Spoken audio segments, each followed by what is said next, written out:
A little context regarding our scene today in the Gospel, where Jesus, of course, has this dialogue with this man who turns up, who are my brother and my sister and my mother. Just before that, Jesus has proclaimed his third dialogue regarding his passion, his third and last. The Son of Man is destined to suffer at the hands of others and to die. Isn't it interesting? The first people who turn up afterwards are his mother and his family, to strengthen him for what lays ahead. And he doesn't focus on that while they're focused on him. And I wonder what they would have said to him. What were they anxious to say to him that day? We'll never know, will we? But I suspect they were anxious to tell him how much they loved him, how proud they were of him, how he'd always been courageous. And of course, that is true of us too. We gather here today because we are following the same road. There's only one road, and that's the road that Jesus walks. And we too are walking that road.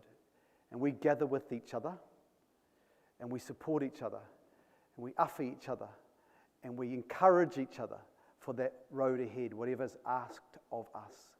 Because we're reminded, what did Jesus do? He turned that love that he received and that he knew his mother and his whānau had for him, and he focused it. Notice he stretched his hands out. You are my brother and my sisters and my mother. That's our identity.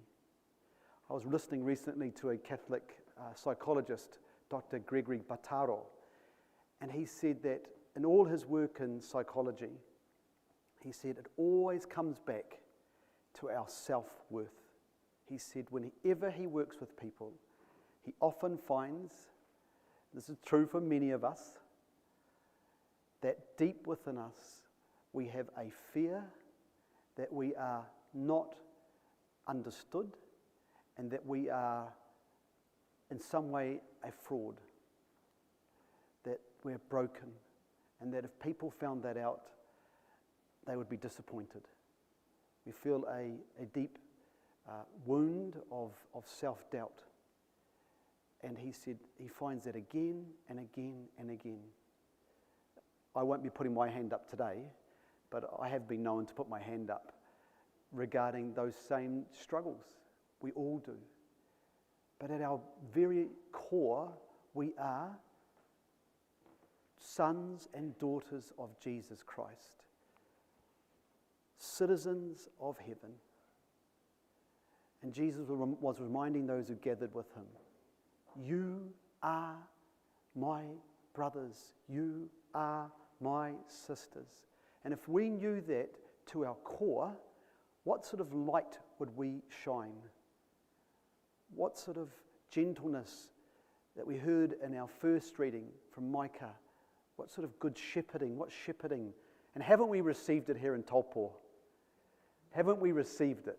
Last night to the team, you were amazing. Talk about servant-heartedness. I hope we never have to host something like this in a parish I'm in, because I don't want to have to work till midnight serving like you did. And you did it with a smile, and you're here again this morning. Thank you. Thank you for that example you're giving me. Give them a clap.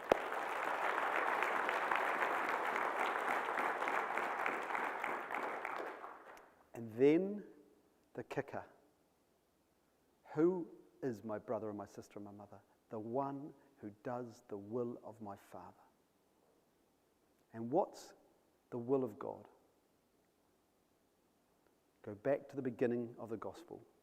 Those who are anxious to be with Jesus. The will of God is that we put Jesus at the center of our lives. We place Jesus at the center of our lives. I remember James Mellon asking, if you want to know what's really important to you, look in two places. Look at your bank account and look at what you're watching on TV. Bit of truth in that, isn't there? What entertains us and what we spend our money on. And I thought about that. I thought I better buy some more vestments. I better give a little bit more to the poor. It did. I remember it was one of those challenging questions of my life. What's at the center of your life? And if Jesus isn't, what is? And he's saying the will of God is that he sent his Son so that we can have freedom, and he sent his Son so that he can give us new life, refresh us. And so today we're asked again, Jesus wants to be at the center of your life. He wants to be that nuclear reactor that sustains and nourishes and strengthens you. But of course, we've got to give him permission. He's going to give his life. That's where he's going. And he says, who wants to come with me? And if you come with me, I will give you new life. It takes someone with courage to say, you are my brother. Let us together as a family this day say to him, we're with you. We're coming too, because we trust you and we know that you are the Son of God. That's Pope Francis saying you better finish your homily.